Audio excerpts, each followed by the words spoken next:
to our first on-campus event organized by Rotary Club at St. Joseph's University in partnership with GBSA and the local Rotary. First of all, I would like to thank you for everyone for being here, and I would like to introduce Rick as our president of the Rotary Club at Bala Cynwyd, and Kate from the GBSA St. Joseph's University. First of all, I would like to introduce a little bit about Rotaract and what we do here on campus. Rotaract is an organization that promotes service and professionalism on campus.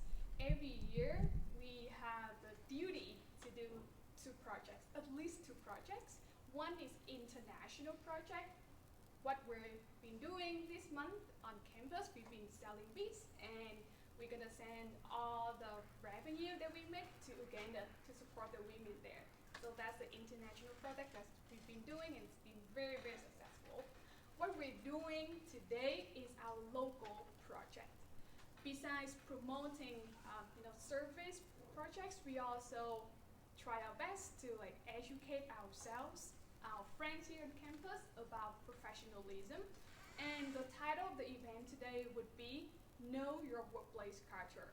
You know, the transition from an academic setting to your workplace can be challenging for many people. Not only for me as an international student, but could be for you guys who are American, local people here. Because what your employers expect from you might be very different from what your professors or your classmates want from you. So I'm very glad today that we have a session so that we could hear, we could learn and gain insights from experts in our field. We have a great panel list today. And so let me introduce our host today, Madison. And I hope that you guys will enjoy our first event on campus today. Again, thank you for all your support, and we would like to see you firing questions at the end, because after the panel discussion, we will have a Q&A section. Thank you. Hello everyone, my name is Madison, and I would just like the panelists to introduce themselves real quick, give a little background so Mr. Walsh can start. Thanks, Madison. My name is Pat Walsh. I'm a financial advisor at Merrill Lynch. I've been there for 38 years, and I've worked in the same office for all those 38 years, right down City Avenue at Tubala Plaza. My main role is to manage clients' portfolios, and we have mostly retail clients, but also a few institutional accounts. And at this point, my assets under management are about $650 million, so that keeps me very busy. That's why I get into the office about 6:15 every day, and still working very hard after 38 years. But I'd also like to say thank you very much for the invitation. It's great to be here at St. Joseph's. I used to drive by here every day going to work when I used to live in Springfield, and appreciate the opportunity. Thank you.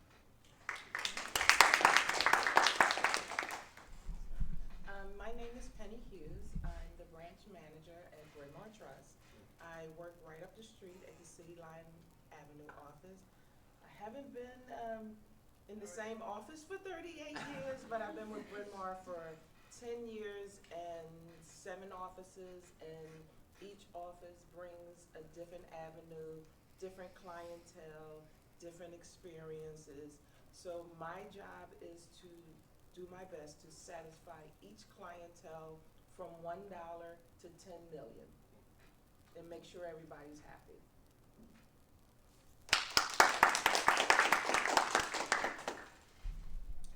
My name is Michael Bricks. I am the Executive Director for Yes and Collaborative Arts. I am from the nonprofit sector. I've been doing nonprofit work for over 25 years. I've started 2 different nonprofit organizations, and none of them have as much money as these 2 guys we're talking about. I have my master's degree in organizational leadership and development, which means that I've taken very few classes in a lot of the things that you guys have studied probably for 4 or more years. So I am enough to be dangerous on all of those things. I come from the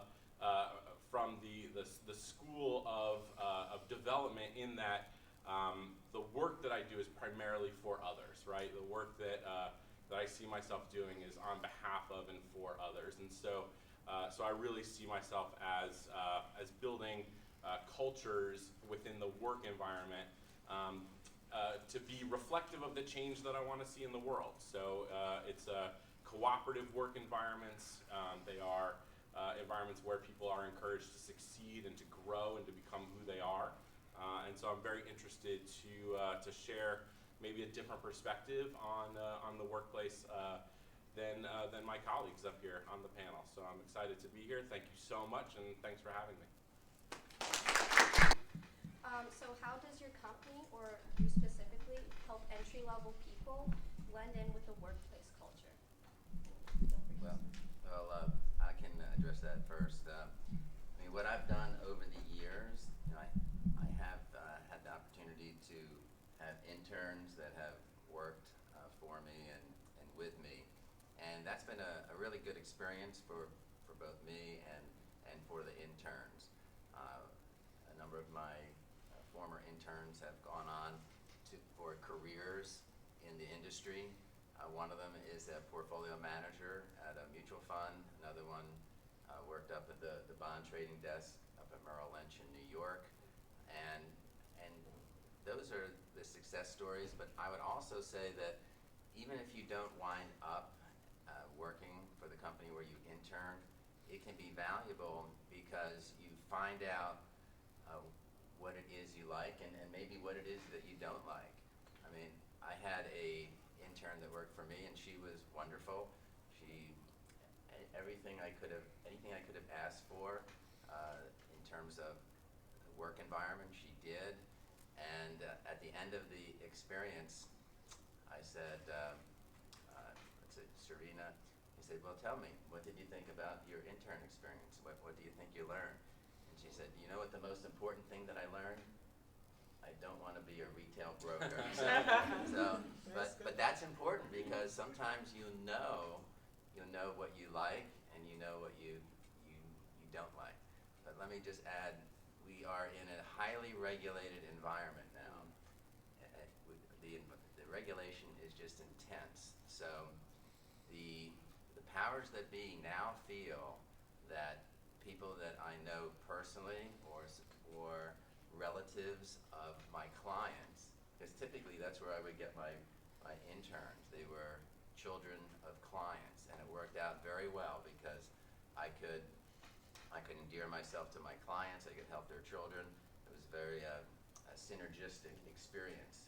But now the regulators view that as a conflict of interest, that I'm trying to gain undue influence with my clients, and now I'm very restricted in terms of the interns that I can hire, and I think it doesn't help me and it doesn't help the interns, but that's just something that we have to deal with. But overall, the experience that I've had with interns over the years has been very, very positive. That's awesome. Well, at Bryn Mawr, we get new hires. And what I do, I can only speak for me, but as a company as a whole, we try to train each individual for the position that they have. But I take it personally. I take everybody that's under me, underneath my wing. And I want to know, where do you want to be? Where do you see yourself in 5, in 10 years? My goal is to help them be prepared for the position that they're in, but also push them, challenge them to go after their dreams. Because like Pat said, sometimes you get an intern or you get a new hire and you come in, they come in as a teller, and they're like, I really don't want to do this. And my thing is, where do you want to be? Where do you see yourself? Help me see what you see. And they may say, I want to be in loans. I want to be in cash management. I want to be in mortgage. And I said, that's perfect. You need to be here first because you need to get people skills.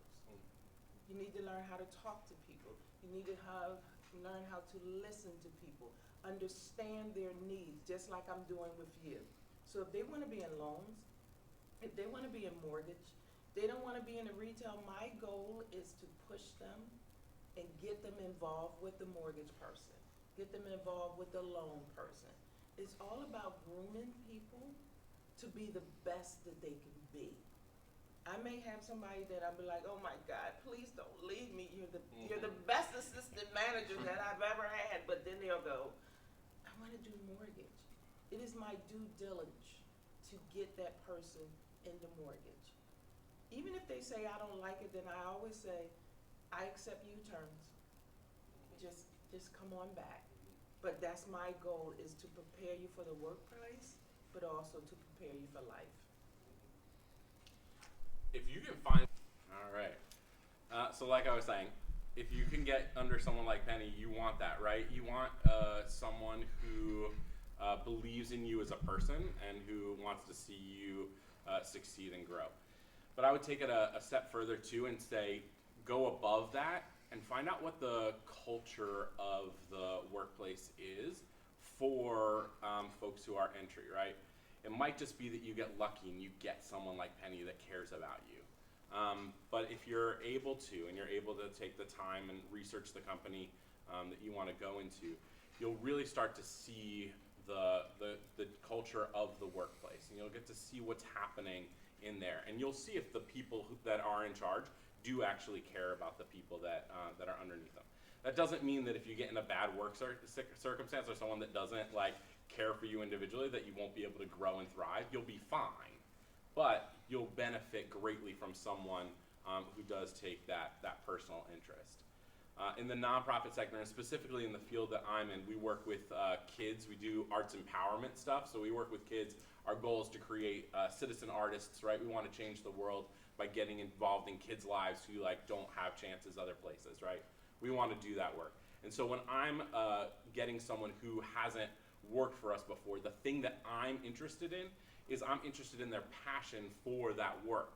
I'm interested to see if they are someone that can join us, because we're going 110 miles an hour because we're changing lives, right?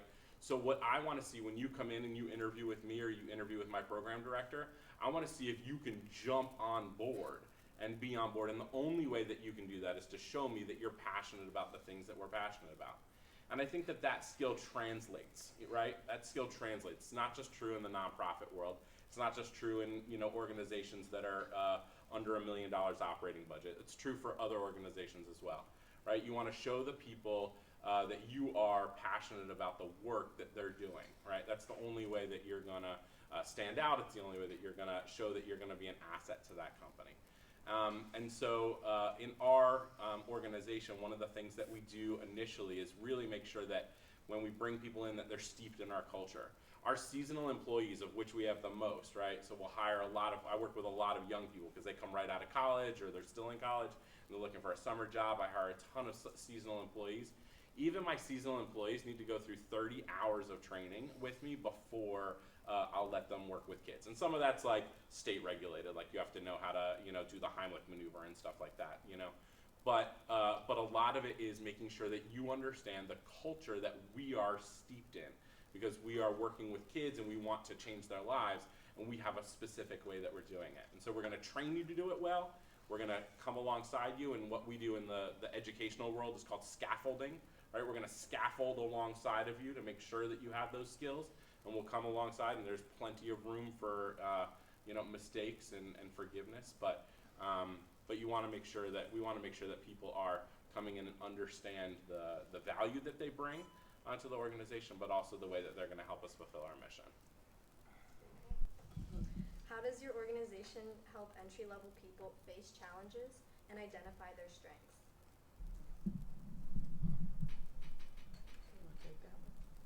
Okay. Or, yeah, Mr. Briggs, you want to start? Start on this side? Yeah. So I just talked for forever. You guys are going to be so tired of hearing me talk. So we, like I said, so it picks up a little bit, right? So we do, 30 plus hours of training. and we we make sure that we're working with folks.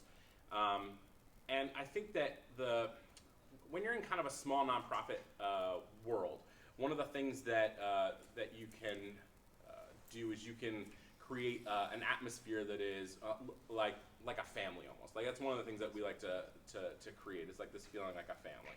And the reason that we do that is because the kids that we serve, we tell them that they are part of our family as well, right? That's one of the ways that we empower them, is by coming alongside them, whatever their circumstances. And so we don't want to treat our staff any differently. Our staff become part of that. Some of the benefits of that are that you get really personalized one-on-one situations. We're doing a ton of learning that's together. They're doing a lot of looking over our shoulders and seeing how things are run. We're pulling back the mask and saying this is what it's like underneath our corporate culture. This is like who we are at our core. But then also empowering people to take roles of leadership. And we do that even when kids are in high school. Like our high school program encourages teen leadership. We call it a teen-led program. And so we're already at that core level instilling leadership qualities in those teens to make sure that they know that they have a say in how the company is run. So I think that kind of permeates the entire culture. We have a learning culture and a culture that is about us working together. But about how the wealth management business has evolved over the years since I started at Merrill Lynch in 1979. When I started, it was definitely a very entrepreneurial environment. We were expected to go out and develop our clientele, and we were expected to do a lot of marketing outreach, a lot of the dreaded cold calling back in the day.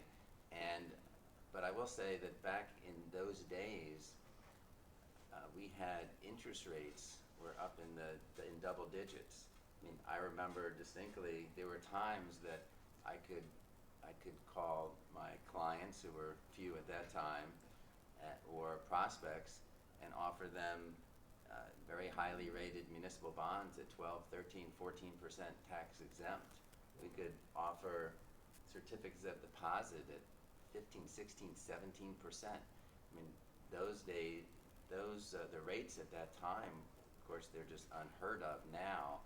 And I could make outreach knowing that I would be offering something of value to clients and prospects. And at that time, we did not have account minimums. So we could go out and open accounts for $2,000, $3,000, $4,000. So the whole idea was just to try to gather as many assets as you could. And then ultimately, some of those smaller accounts might turn into a larger account. We had a client who had $2,000 or $3,000, and then his brother, unfortunately, was killed in a construction accident, and the family came into inherent lawsuit winnings of over $1 million. So for me, at that stage of my career, that was really, really big. But if we would have had the same level of account minimums that we have now, which are $250,000, we wouldn't have had that opportunity. So back then, it was very entrepreneurial, but you were pretty much on your own trying to develop your clientele, and the success rate was not particularly high. It was about maybe 5-6% of people that went through the training program ultimately were still at Merrill Lynch after 5 years. Now, today, it's very different. Today, they stress a team approach, so that you would come in, and instead of being on your own, you would try to become a member of a team, and they would try to identify your particular skill. So you may have a skill in portfolio management. You may have a skill in organization, where you can try to help the team organize its structure. You may have a skill in marketing, where you can go out and try to bring in new clients to the team. So, and they will give you a little bit more time to show the team and the firm what kind of skills that you can bring to the table. So it's definitely evolved. It's different, but one thing, there's several things that haven't changed. I mean, you still have to work very hard. You still have to be very honest and ethical. You have to show value. And I think that no matter if it was 1979 or 2017, some of those traits are going to be constant, and they will be with us, for years to come. So when you go to your position, bring your positive attitude, bring your presentable appearance, and definitely bring punctuality, and those traits will help you go a long way. Patrick, just out of curiosity, do you remember what the Dow was back in 1979 versus what it was yesterday? Yeah, so I do remember it was under 1,000. The Dow was around 780. It's just remarkable, and it's just and that's one thing. The stock market will have its ups and downs, and everybody, a lot of us remember 2008 when it was down quite a bit, and what people don't remember quite as much was 2000 to 2002, the S&P 500 was down 45% during that period. That was 9/11 was in there, but you had that was the internet bubble back in 2000, and Nasdaq went from 5,000 down to about 1,300. So that was pretty big corrections. But one thing that has always been the case, whenever you have a bear market, it is always 100% of the time followed by a bull market. So if you invest for the long term, you'll do well by having some stocks in your portfolio. Patrick, what did the Dow close at yesterday? I will have to look. Roughly. I'll try to be precise here. Yeah, it was. We follow S&P a lot now, but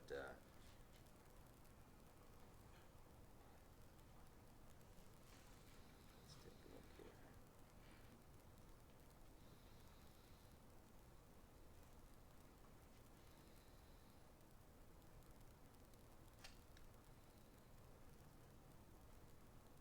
Yeah, 21,004.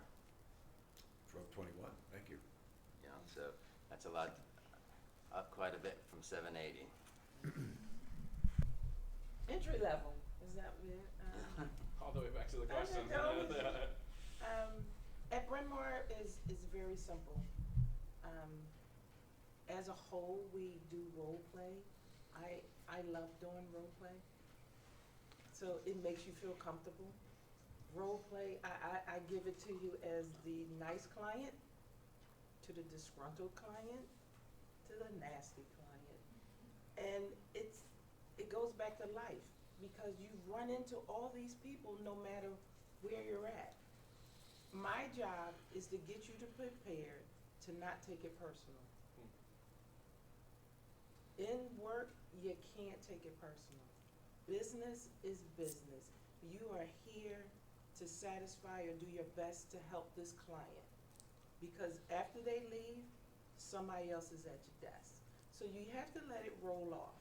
You have to put on what you call that steel plate and be like, they can throw anything at me, but I'm prepared because I'm a professional. My job is to help. My job is to nurture. My job is to satisfy and let go. And that's what we do at Bryn Mawr. When you come, we role play with every single solitary scenario that you can come up with, and I am the one that comes in. And they never know when I'm going to do it. So I always tell them, be on your P's and Q's, because you never know. The day may be, I'm the client day. And your job is always to do your best. There is no right and wrong scenario. The thing is to do your best. And in role playing, we find your strengths and weaknesses. Because you may not be that person who's confrontational. You may be, I can write them a real nice letter. So I will improve your writing skills. Or you may be the person in role play, I find out, oh my gosh, he has a great voice. You may be the person who will do the phone calling to call these people in. But then in role playing, you may be that personable person. You could be the greeter. It's all about finding your own niche so you can create your own success. Because at Bryn Mawr or in any workplace, there's a room, there's a slot for you. You just have to find out which place you belong in, and then that's where you excel at. Are there any resources or opportunities for entry-level people to find leadership roles at your organizations? Are there any resources or opportunities to find leadership roles in your organization? Well, sure. I think you have an opportunity to demonstrate leadership every single day that you're working. I mean, number one, you demonstrate leadership when you show up to work on time. Number two, you show leadership when you come to work with a pleasant appearance. Number three, you show leadership when you bring a positive attitude.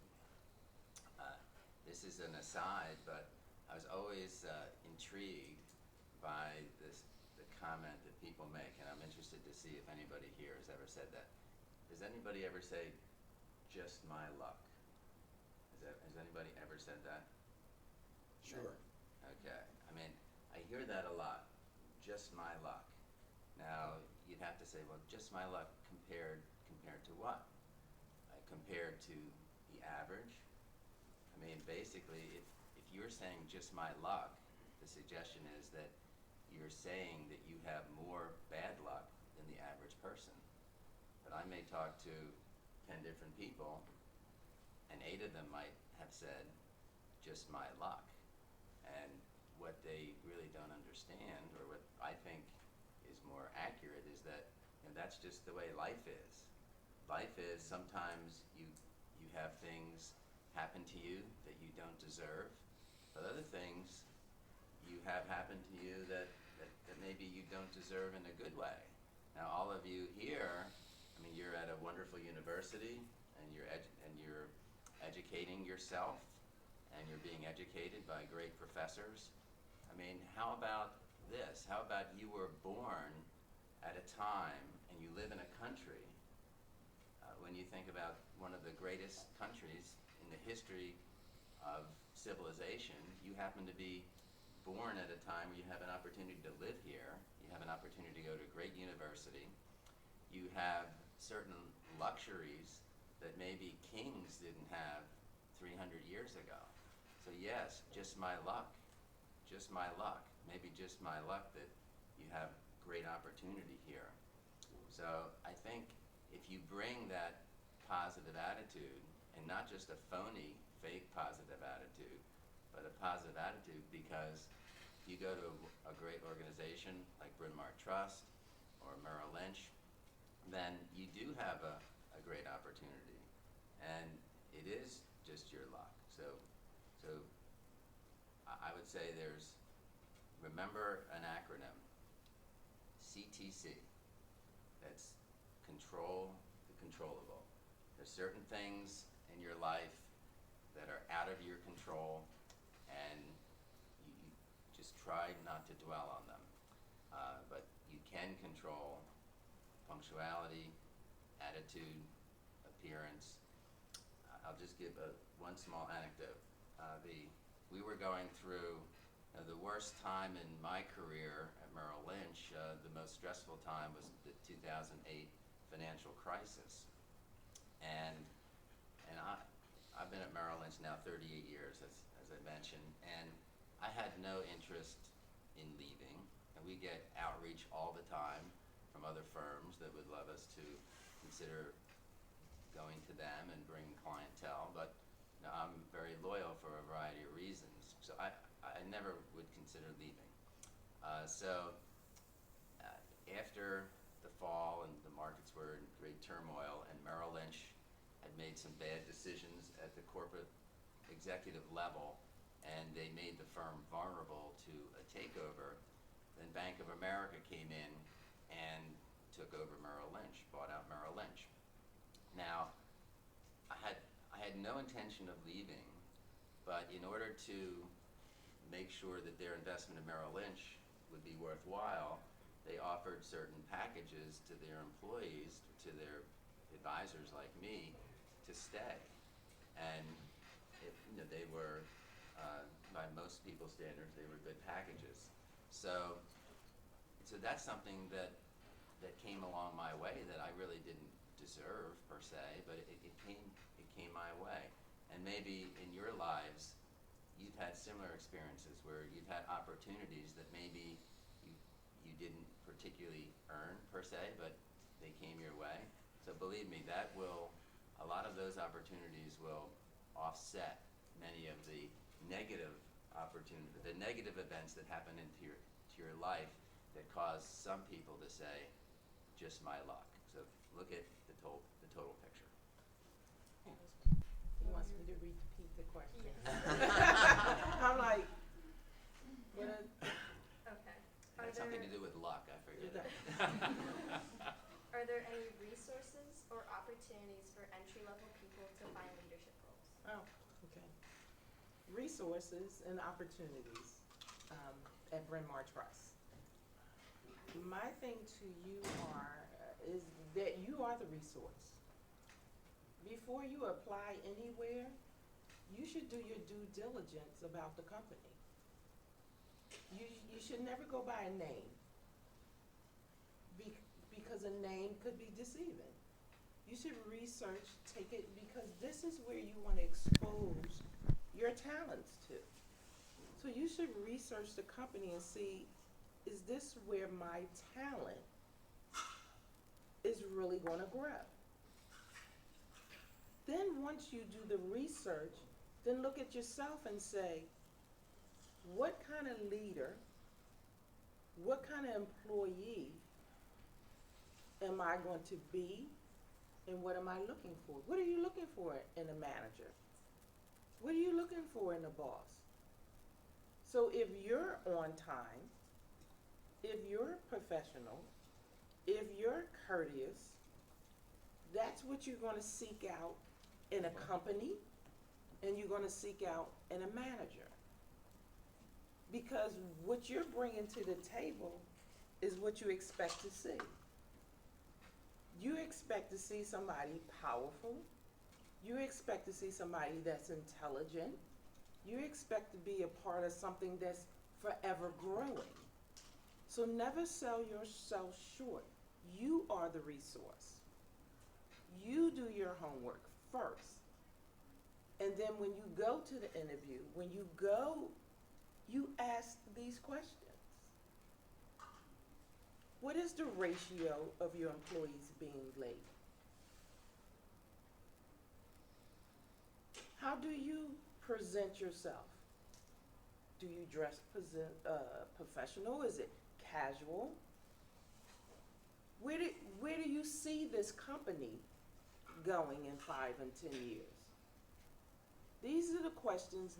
You are your own resource before you bring it to the table. Because when you're sitting opposite that employer, that interviewer, if they have your best interest in mind, these are the questions they're going to ask you. So why not be prepared to ask it back? It amazes me when I'm in an interview and I say, do you have any questions? And they go, no. Not a good answer. No. So my thing is, do you really want this job? Do you really want to grow?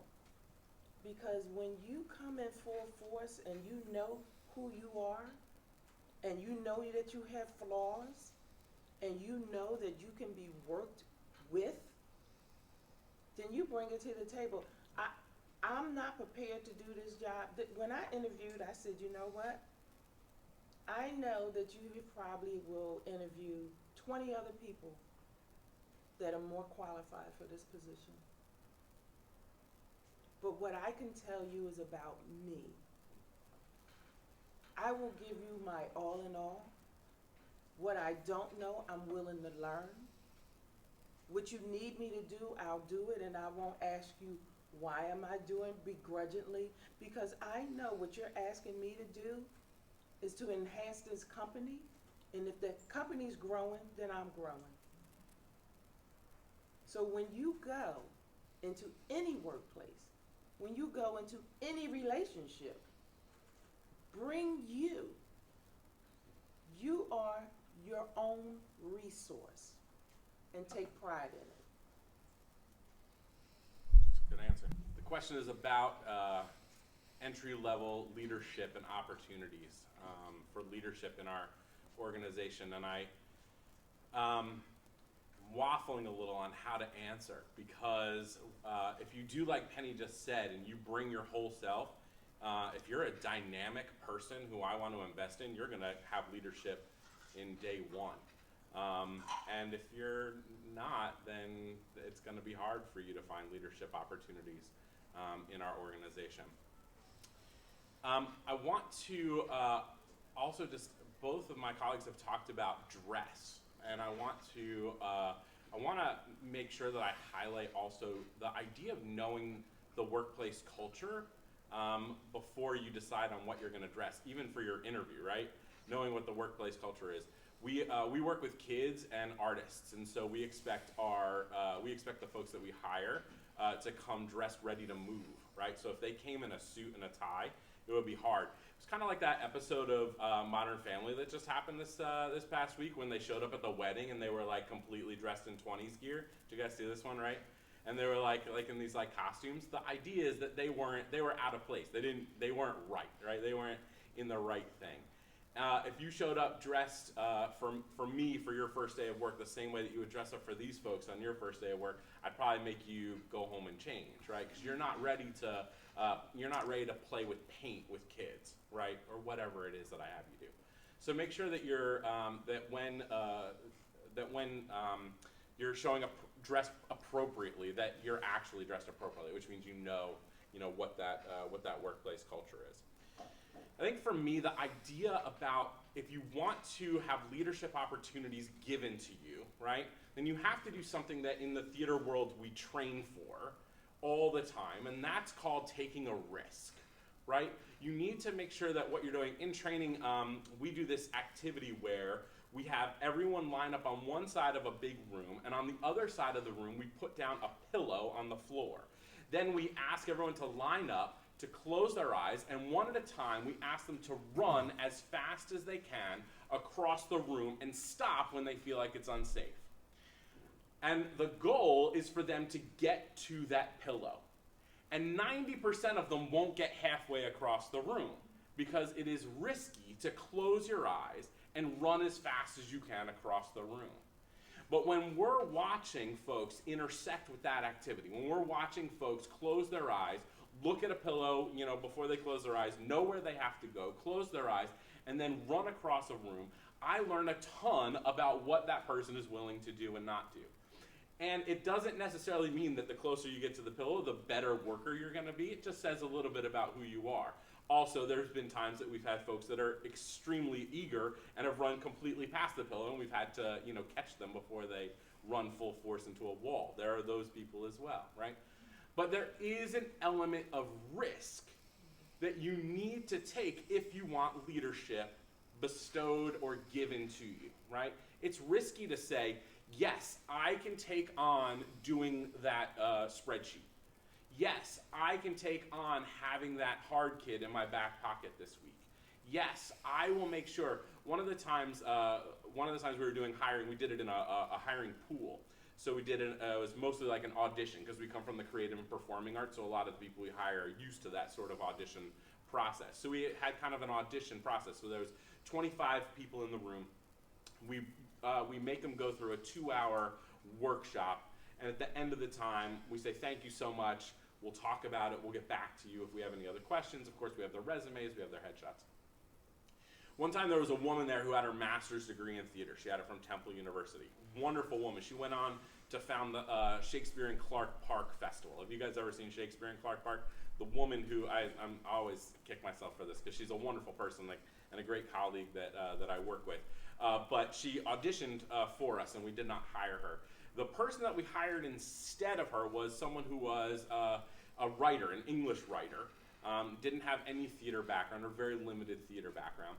And the reason that we hired her over this woman who had her master's degree in theater is because at the end of the time, of our time together, we were setting the room back up, right? Because we had a big room and it was like this, and we had to push all the chairs to the side, and then we had to set the room back up. And this woman who we hired stayed behind and helped us set the room back up. Everyone else, the rest of those 40-some folks, left the room, and she stayed and helped us set that room back up. And she was the first person that we were like, well, we know this person is going to get hired.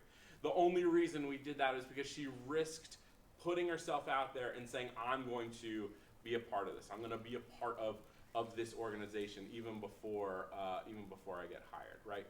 If you want leadership, if you want to be seen as someone who is able to take on the responsibilities and the challenges of being a leader, then you have to be someone that's willing to risk. Yeah, I think that's all I have to say about that. How do you determine the proper balance between socialization and professionalism in the workplace? So in summary, is there a clear boundary between work and play in your organization? Wow, is there a clear boundary between work and play? That's an interesting question. Well, first, if you go to a company holiday party, you don't get totally smashed. I think that's generally good advice for everyone to take. This is observational. Definitely, the rules have changed over the years. Back in the 80s, it was much more of not quite anything goes environment, but a lot of the comments that would go around the office, both during the workday and then after work, and at some of the company functions, they just would never be tolerated today.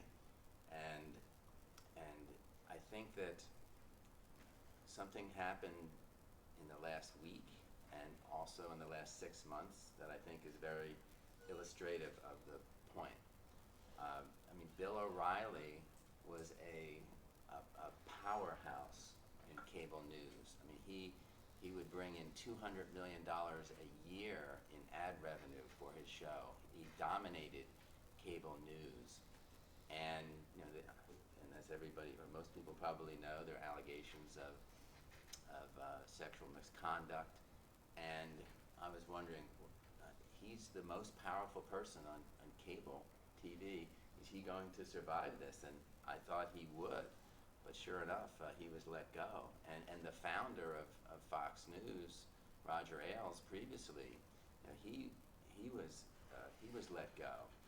And if I didn't know this before then, and I actually did, but it definitely cemented the idea in my mind that nobody is too big. Everybody is vulnerable if they misbehave. And there's a statement that the graveyard is full of generals who are not expendable. So I'm just saying that there's everybody, no matter how powerful you are, no matter what your position, you are vulnerable, and you have to conduct yourself in an appropriate way. And just getting back to the way things used to be, they're just the types of comments that were made in the office, and purportedly in good fun, would absolutely, there's zero tolerance policy now, at least at Merrill Lynch, and probably Penny would probably agree with that at Bryn Mawr. So you always have to be on guard. You have to present yourself in a professional way, and it doesn't mean you can't have fun, but if you're thinking about making that off-color comment, I'd say don't do it.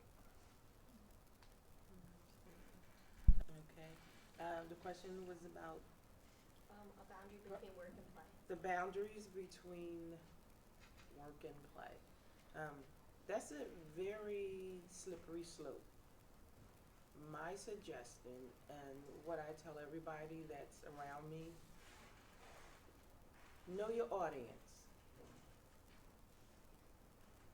You have to know who you're speaking to. And with everybody being so different, being raised different, being taught differently, you really don't know what will offend someone.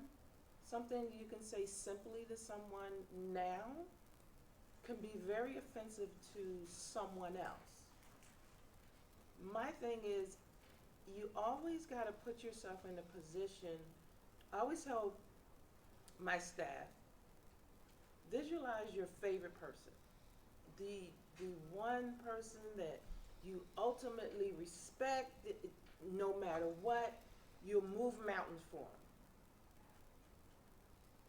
them. My question is, the comment that you just made, if they were standing next to you, would you have made that comment? And most of the time I get no. So then I tell them, be careful. Because I'm a firm believer, you can't be chastised for something that you don't know. But once you know it, then you should be held accountable. Because if you say something to me and I say, you know what, Pat, that really kind of like hurt my feelings. You know, that really wasn't appropriate. You mean like on the way over here? Yeah, pretty much, yeah. Then I have to let it go because he didn't know. But now if he comes back and do it, now it becomes an issue. My staff, we play all the time, but then I tell them, you gotta know when to back off. Because I come in and I say, is everybody good today? If I don't get, yeah, we good, we fine, then I know. It's like now I have to pull that person aside and be like, is everything okay? Do you need a moment? So the little banter that, I may throw a piece of paper at somebody and I can't do this with this person today because they have something going on. But that's in-house play. But you gotta be careful of your clientele. What we do in the morning just to get ourselves ready before the doors open, that fun time, like, okay, when the doors open, you can't do that with the clientele because you don't know them. You think you know them, but you don't know them. So you always had to let that client take the lead. And then you have that playful conversation, but it's always professional. Because even if a client says something to you that is offensive, you have that right to say, I really want to take care of your work. That really made me uncomfortable. There's always a way to say it without stepping over a line. But my thing is, know your boundaries. Know who you can play with. Know who is the ultimate professional. But my thing is, if you always have that person visual with you, a lot of things that you would normally say, you will not say. And that will keep you out of trouble. Gonna talk a little bit about work-play relationship in the workplace. We live in a different world, right? I mean, like the idea of work-play balance for companies that have long been established, or our banks and finance institutions, are vastly different than the work-play environments that you see in Palo Alto, California. Where Apple is working, right? They have a different idea of what it takes to motivate and to inspire the folks that are working for them. And so every workplace that you have is going to have a different style and method and balance, even in that workplace of work and play. Also, you guys are like the first generation that's going to have, you know, more jobs than we ever had, right? Like, because you guys are going to be like working someplace for like 5 years and then switch to another place and then switch to another place. So you guys are really going to like have to become adept at adapting, right? You're going to have to like put on a different hat over here. You might be working 2 jobs at the same time, right? That's the reality of the current situation in the job market today, right? You're going to have to put on different hats. You're going to have to do different things. And every workplace is going to be different. In my organization, our work-play relationship is extremely closely linked. I expect that my staff will play. I expect that they will play hard because that's the work that we're doing with the kids, you know. And so they have to do that. They have to play. The office environment is a little bit different. We do have a good time where it's very lighthearted. It's an open door policy. Anyone can come in and talk about things that are on their mind or things that they need.